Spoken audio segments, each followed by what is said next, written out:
indeed, we can celebrate because God wears the victor's crown. Amen. And amen, because our young teens It's growing. saw it. No? They experienced God's victory. Makita Amen. mo sila kinabuhi. Amen. For just 3 days, we just spent few thousand pesos ang ilahang kinabuhi karon. So let's not give up. Bahalag mo spend thousands para makita lang nato ang power moving in them. Well, again, not to spoil Mother's Day, dili karon focus sa mga young teens, ang focus karon sa mga mothers. Tanawa balik, if you have a mother beside you, again, tell them, if you haven't said this to your mother last week, kindly tell your mother or the mother besides you, Happy Mother's Day. Your husband, your family have celebrated last week, but NCF will not allow it na di punta mo celebrate na kita-kita sa. Amen. Inay mo tapat ang NCF di mo sugot nga dili punta mo celebrate Father's Day. So Yes. giandaman mo na mo dito sa ubos. O boom, gagawin kaayo adi. Grabe manorya. What advertisement. Anyway, let's continue our encouragement at the same time. Let us look into what the Lord trying to tell us or trying to tell our mothers, today's aspiring woman of God. Let's look at now at the core of the message. Now, allow me to give a premise. I will not go easy on you today.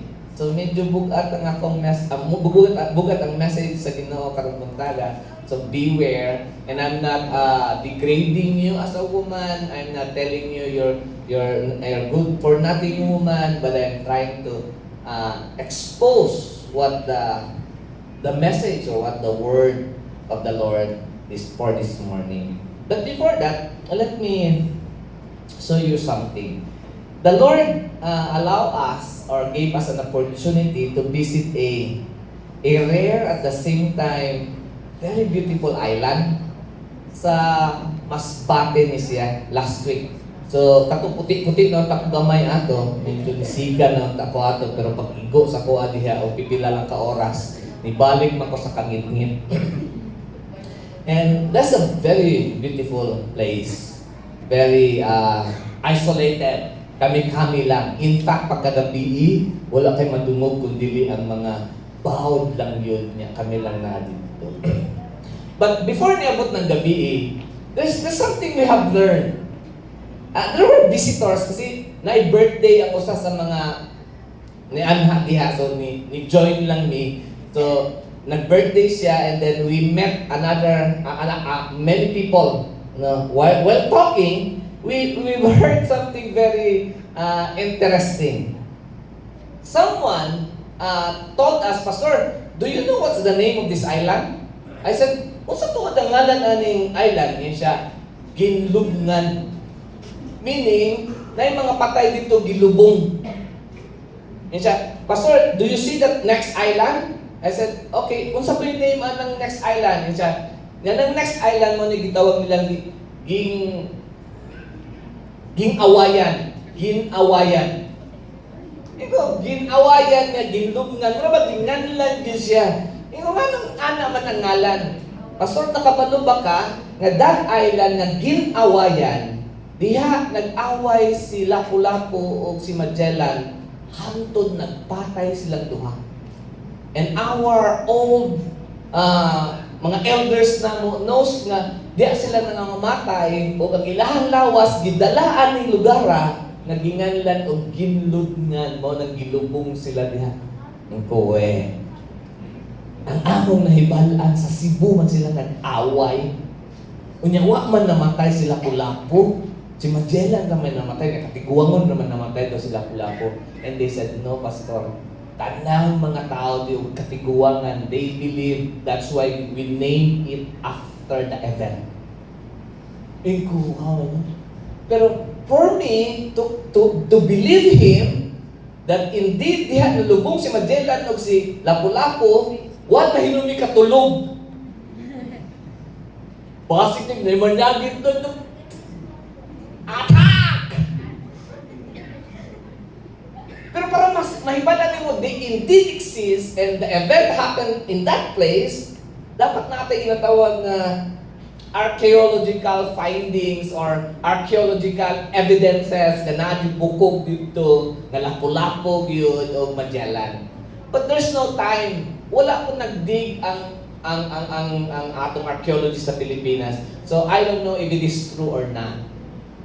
But one thing I have learned, para mahibalan mo nga mo exist at isa ka tao, you need to dig the deads, the body, to know nga nag-exist sila. But when I compare it to our belief in Christ, it's far different. Because Jesus did not taught us to dig His deads.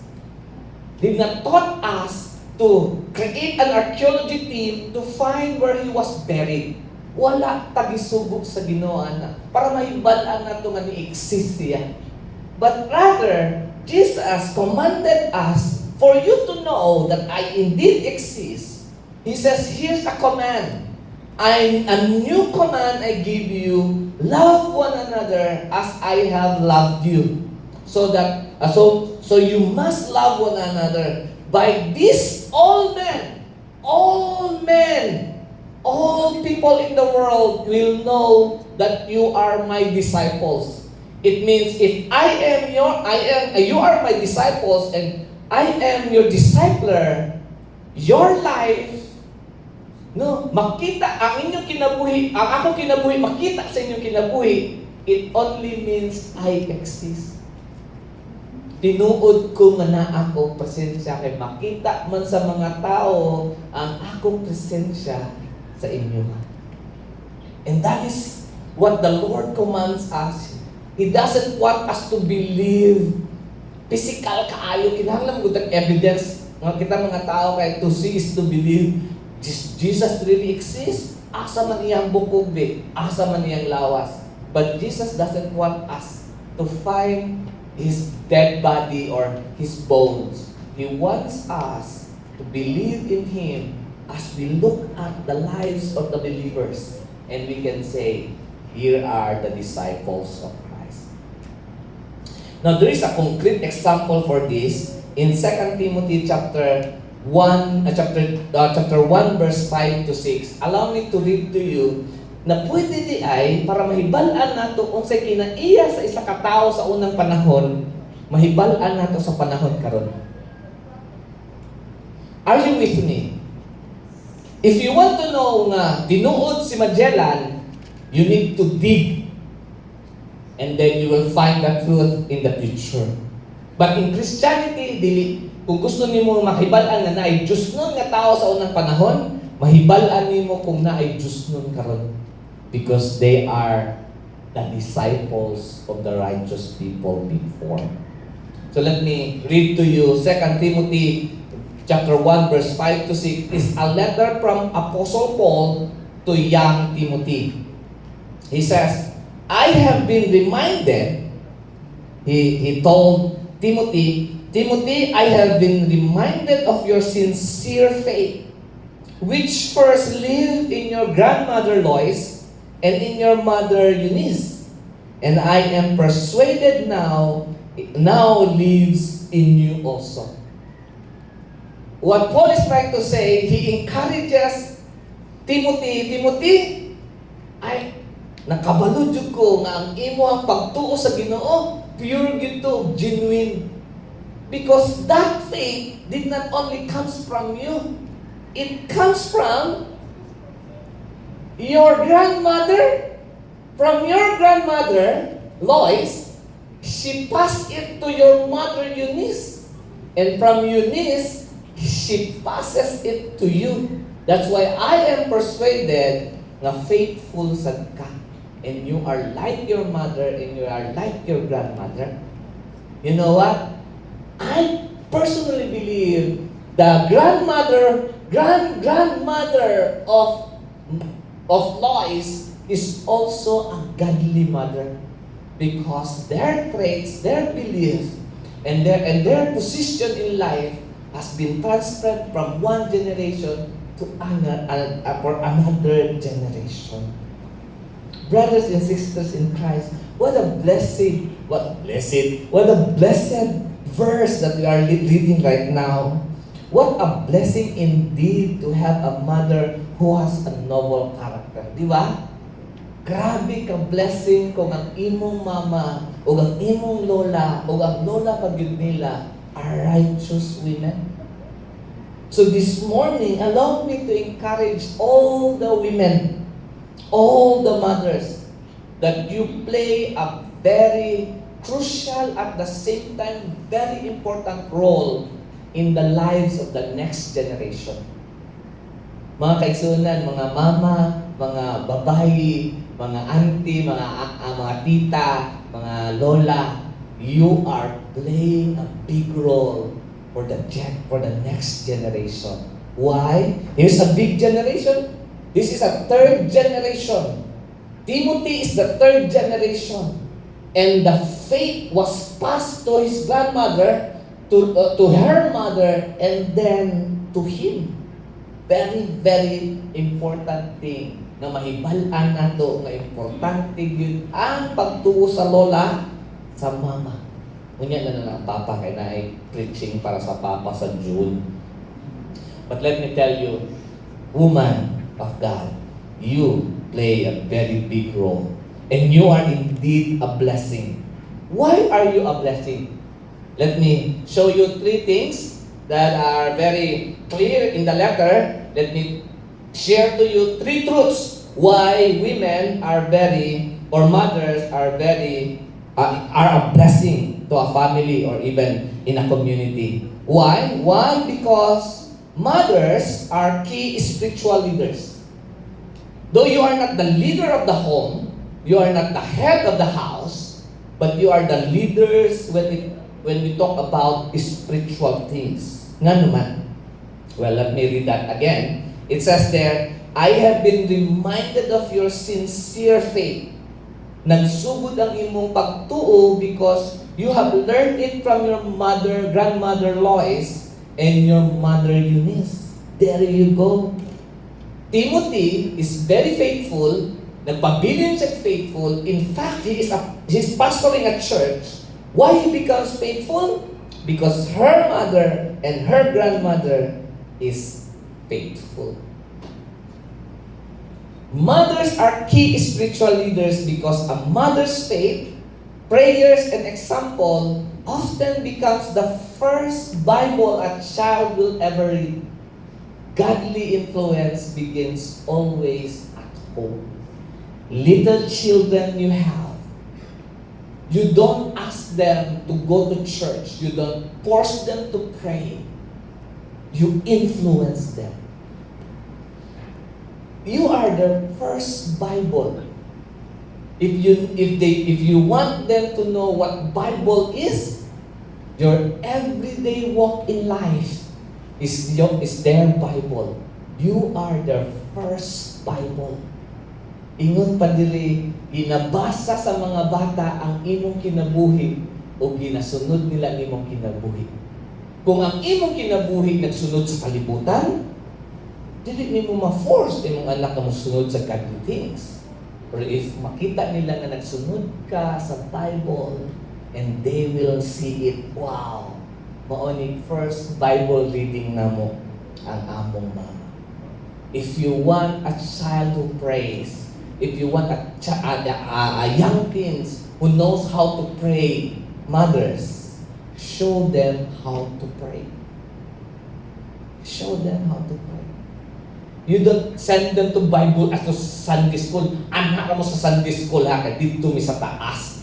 Kung sa kahimo dito sa Sunday school, saan na-learn ninyo? Yeah, na sila yung ma-learn. But let me tell you, that's only 1 hour. In 6 days or 7 days, that's for 1 hour.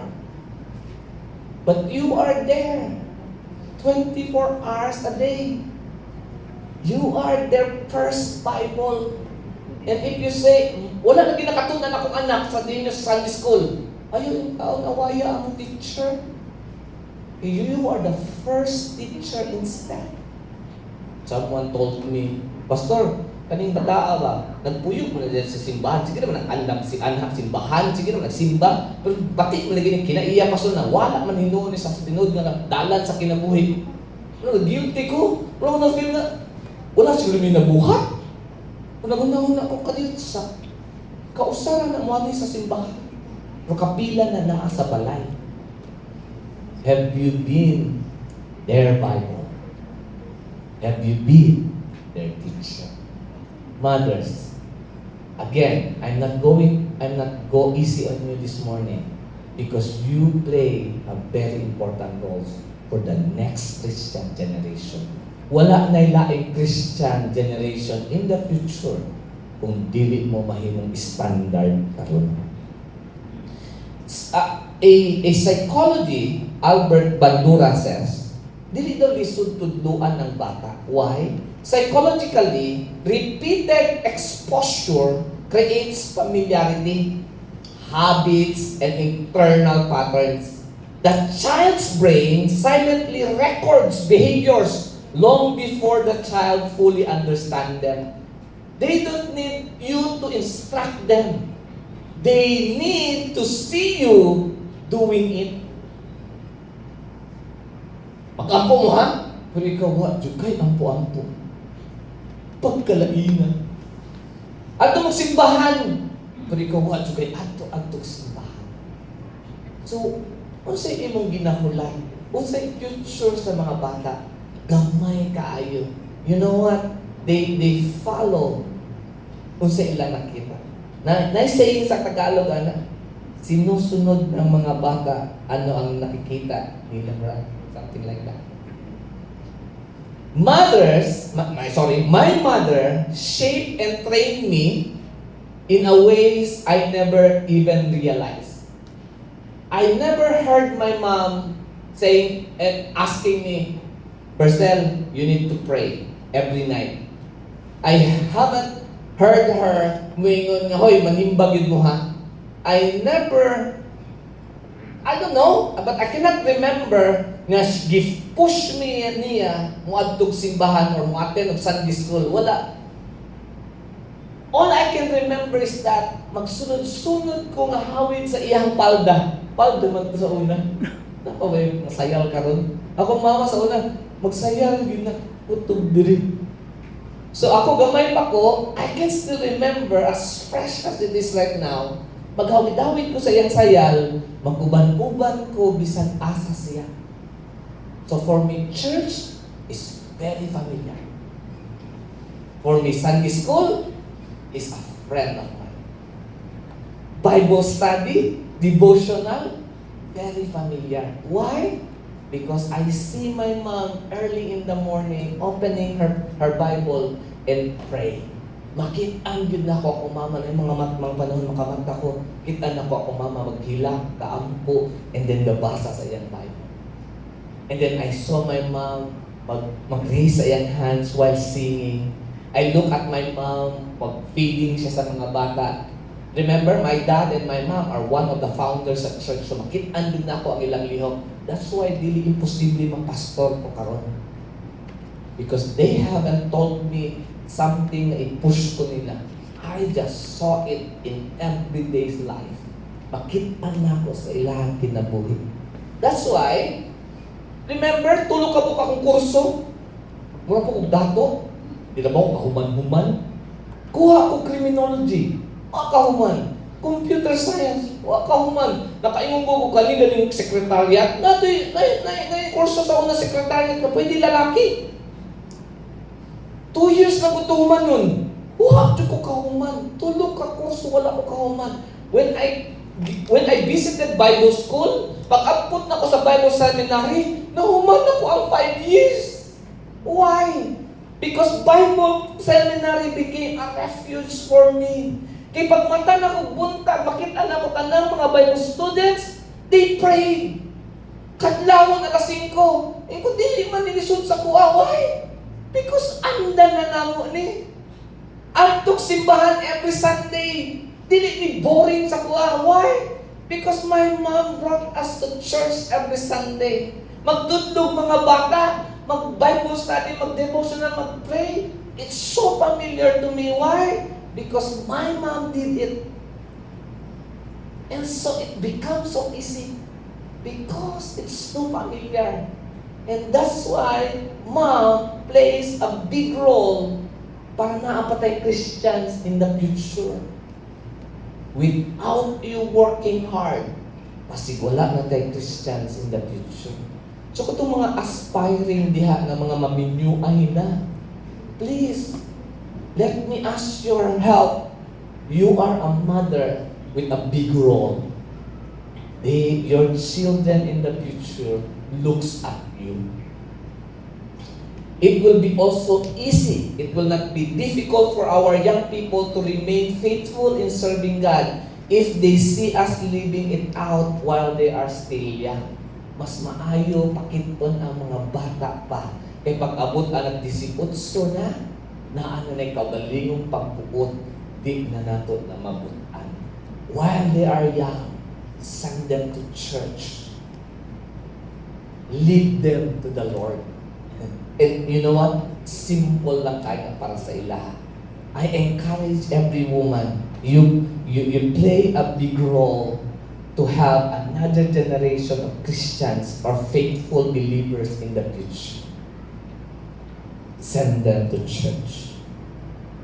Second, I have learned sa verse that if you play a big role as a Christian sa imong children, you will leave an evidence sa kinabuhi nila.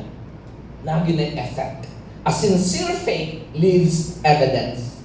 Look at this. I have been reminded of your sincere faith, Timothy, which first lived in your grandmother Lois and in your mother Eunice. I am persuaded. Paul said, he himself said, persuaded jud ko, nakuha jud nimo akong atensyon, Timothy. Nagtuo jud ko nga ang ilang pagtuo it is now living in you. Nagkinabuhi ka sa pagtuo sa imuhang lola o sa imuhang mama. The Apostle Paul had known Timothy since he was young. Kaila si Paul kang Timothy. When Paul heard Timothy preaching in the church, he confirmed that Timothy's faith was genuine. Now, here's my question. I said, Lord, how will I know that our children, our young teens will remain faithful? Paunsa na mo mag-gauge? Na ba may i-check? Na ba may checklist para may balaan na mo nga our young teens are growing in the faith? You know what? I created this sermon 1 month ago, and I have encountered a video and I read an article about Christian nga mga young professional. They asked 1,800 Christian young professional. They asked, kanang nagsimba ba mo while you are young teens? Ingon pa ang mga young professional, yes, nagsimba man ni. And nga nung karon nga mga young professional na mo, wala naman mo manimba. I was stunned. Pagtanaw na ko sa result, nga nung wala na sila nanimba, first and foremost, ingon sila, napugos naman mi, kaya akong papa, akong mama, pasimbahon ng yun mi. Kasi di ba sila manimba? Christian naman mi, kay pamot na naman ito'y mga activity magod, lingaw, magugayot nilang simbahan. Nice knock dito. Ambot lang kayo, mga bata pa man po niya karon, pero karon nakita na mo no, ang kanang mga teachings dito are irrelevant for us to live right now. I was shocked kayo ko grabe eh. Kani day among young teens karon ginatanaw na mo nga kani mga strong young teens. I don't know what happened if a young professional na sila. And I said, Lord, should I be blamed? Na Sunday raman ko. Yeah, pwede ko i-blame kung kulang ang teaching. But you know what? I'm calling all the mothers. Help me. I cannot do it alone. Because I can only help them. Karon man ganyan, di naman ginamaminaw sa kod. Ay, siya naman. I cannot help them. They can only adjust themselves for few minutes of time. Pag mula pa na nag-10, boring ang sermon, di na sila maminaw. But your life, your everyday life is their first Bible. Wala tayo gauge Wala ko'y gauge para may balaan that they are growing.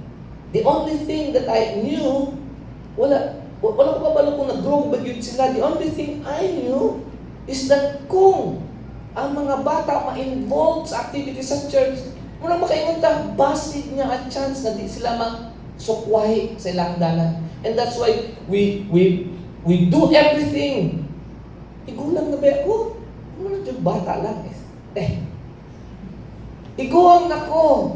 Bro, I need to go down para lingawon lang ang mga young people o young teens o young pro. Dapat ako, serious, na naman yung takbo. Pero kailangan ko mag-joke. Kailangan ko may yung cake ko para namod na ako sa ila. Just to people the water. Are they learning? Are they growing? Nagtubog ba sila sa faith? Why? Because grabe akong guilt sa sunod. Nang basig in the future, mga wala lang eh. Let me tell you a true story. We have 18 strong young teens way back na ministry ko sa Consolation. What left of me right now? Wala ibisag usa. Kung di pa na ko anak-anak, si Dandan. Si Dandan na nagpabilin. And I am so afraid.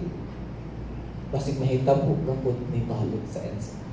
Kaning strong nato nga young teens, pag young pro ani, basig mga wala. But you know what? I am so encouraged when I first met a family here. Ilang mga anak nasa college. Lola siya. Pero dad ko niya iyang mga apo present sa simbahan as much as they can. Makakita ko sa ila, every time na shake hands ko, wala ko sa sulod sa kong kasing-kasing. Thank you, Lord. Mo ni ginaingon ni Polo, ang faith sa lola na transfer sa mga anak, bisan pag-busy sila sa pag-eskwela. Daghan dili, gagdala sa ilang mga anak, lingaw kayo mga sa simbahan. And I pray, mothers, don't stop. Ayaw dun mo. O, ingon nga, kapoy na, pagdala sa ila, sila na sad. No, wala tay barometer para mahibalang grow ba sila. Ang atong barometer is the time when we look at them helping the church, enjoying the activities of the church. So far karon enjoy pa ang young teens, but I have this fear basig pagka young pro na di na ni mamaling sa simbahan. I have read a journal and I took a picture of it, Journal of a Religion and Health. And here where I found out that they have a research 2014. And this is the come out of the research. Young teens who regularly attend church tend to live more successful lives in the future. Wow! Lord, tinuod ni Lord. And then you know what? They call. Ang ilang research, dili atuon yun ang bata. They call people, they call young professionals sa lain-laing simbahan. And they ask the question, nga nung successful man kakaroon? And their answer, it's because I grew up in a place where there are a lot of someone who teaches us what's right and wrong. Una lang answer. And they grew up in a church where they have tutors, they have mentors. In ko, Lord, dinduta, i-apply ni sa mong simbahan. Unta ang mga inahan, mga pakialamera ang taon. Mga dagan na akong authority. Authority na ako, dad akong authority. Unawon makita nga yang things, kiaton lang yung daghan, kiat like daghan. You have my authority to check them, to mentor them. Inaps na, ay na sige TikTok. Di ko kamo. Ganahan kay ka mag-anak na, basa-basa tatag Bible gamay na. You have my authority. You have my authority. Ano pa kaya lumira mo ganyan inahan na, uy, hindi man yun. Ingat si pastor, kinalang daw, abangan mo na ako. Here's the study, how the study goes. The study concludes that coaching and mentorship from adult church members, because of regular church attendance, influence participants' moral and social behaviors, shaping their decision-making and attitudes toward education, achievements, and engagement. See? There is power when there are adults, when there are moms who are helping our young ones. Pagkaninduta. So I call out all the mother. I'll give you the authority. Please, mentor. Please, coach our young ones. Pag naamoy makita na pwede ninyo matudlo, itudlo. Na I'm calling all the young kids, di mo na ko patulgon diri. Basta mangaway mo mga mama, ha? Wala na snacks. Nakawar ba yan? Mga pastor, alam niyo na ito na siya pastor. Siyempre, because they know a lot of things more than you do. Mga bata pa man ta, maminaw ta nila. Amen.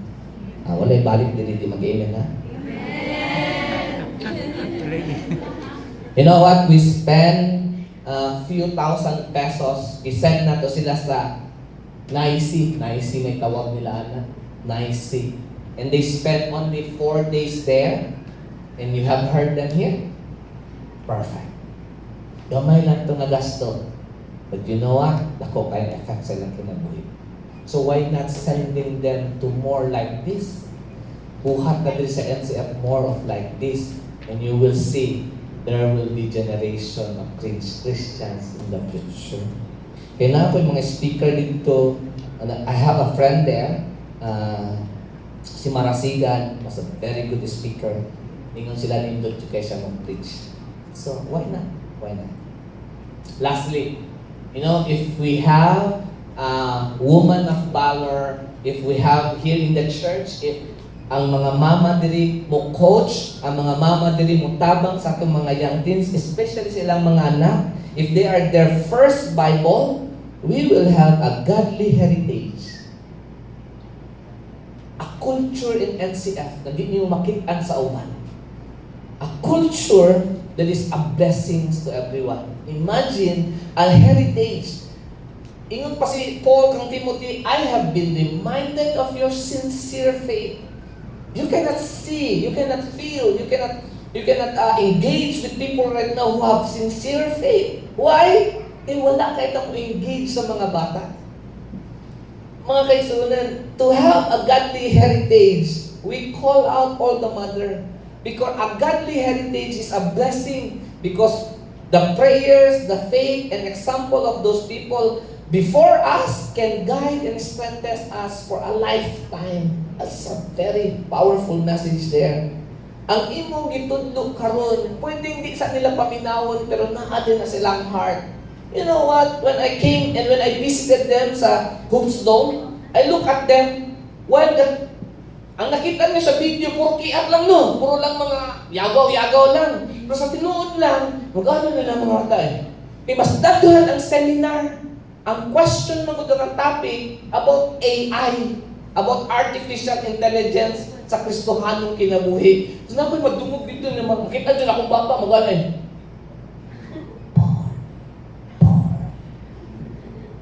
boring dito ka rin. 2,000 lang ang bayad ni mo. But afterwards, I asked them the question. And my daughter, Panginoon bukid na ko niya akong daughter. She said to me, Pastor, bakit sa gumi pa? Oh, ilista na ako, tudkit na ako, tanan iyang learning. Kasi gamay nga book, black book, mahal to. Ginapangita ko sa NBI karon. Ang sulat niya tanan dito. And I was very touched. And I told her, palit bisag unsa, gusto niyo. Lipay si dati. And right now, tulong ka book lang to ang nibarog. But all of them learn something. I'll tell you, really changes their life. So brothers and sisters in Christ, kung naay mga young teens, anak mo, young pro na, mga anak na o magkapamilya, another heritage of blessings. Because they will teach their children the same way we taught them. Mothers who keep the culture of Christianity alive is what we are looking for. We are not just looking for, we are praying for you mothers to be a mother who keep the culture of Christianity alive. You know what? NCF will going to celebrate its 25th anniversary next year. 25th or 20 years of faithfulness. Count count your heads. Pila ka buk lalaki na adiri. Gamay ra. Pero ba, imuhang i-count ang head sa mga mama, mas daghan. Why? Because mother keep heritage more than fathers. Sad to say, pero mas daghan ang nagsimba sa simbahan, mga mama. Kaya ang mga papa tuwa sa sabungero. Sorry. Nadulag ML sa balay. I'm calling out all the mothers. You are playing a big role. You want to see another Christian generation in the future? You need to be their first Bible every day. Brothers and I would like to give a conclusion on this. Therefore, when faith is sincerely lived in the mother, nurtured at home, and passed down through a godly heritage, it creates a lasting legacy that leads heart closer to God for generation after generation. Remember, mother, you are a spiritual leader. Second, you live a faith. You live evidence of faith. And then lastly, you create a godly heritage, and it is such a blessing. Happy Mother's Day. In the name of God, Happy Mother's Day. Thank you because you keep your children. You keep your children coming to the Lord. Your lives is indeed a blessing. Mga mama, let me greet you. You are indeed a woman of valor. Kaya nga naman, naa inyong mga anak din. Keep up. Ayaw pabiya. Bahala kung sa may tabok sa kalibutan. Send your children at the presence of God. Amen. Let us pray. Heavenly Father, this morning, thank you, Lord, for we are celebrating, Lord, our mom, our mothers, our grandmothers, Lord, because they did something to us, Lord, that right now, we are playing a role of a pastor, a role of a leader, a role of praise and worship leaders. And Lord, it is because of what we have learned from our parents. Father, we pray that you will always comfort, empower, and give wisdom to our mothers. We know nasa luya na ilang lawas, Lord, because they gave everything for us. But now, this morning, we are praying, Lord, strengthen them. This I pray and ask in Jesus' name.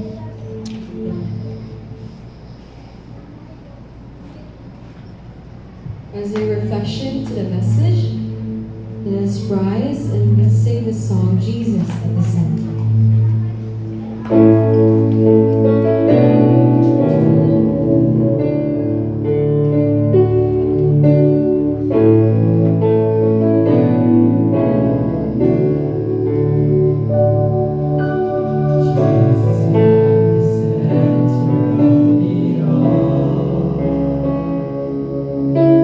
Jesus at the center of it all.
this morning. We are also celebrating happy birthday to a couple here at the same time, our members of the church. We pray they're just on the celebrating birthday, they're also celebrating ang ilahang anniversary. So, happy birthday, Tan. And happy anniversary sa inyong duha. Let us pray. To Him who is able to keep you from falling and to present you before His glorious presence without fault and great joy. To the only God, our Savior, be glory, majesty, power, and authority. Through Jesus Christ our Lord, before all ages, now and forevermore.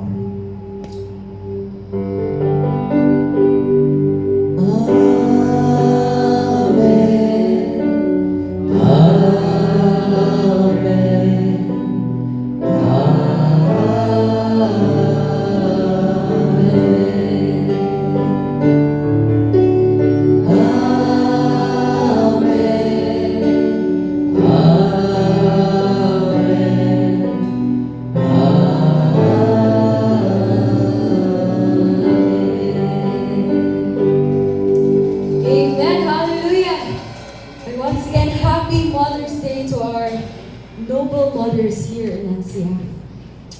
Before we go down and have fellowship together with our family, let's declare again that as we bear the name of Jesus, there is victory. Let's sing it.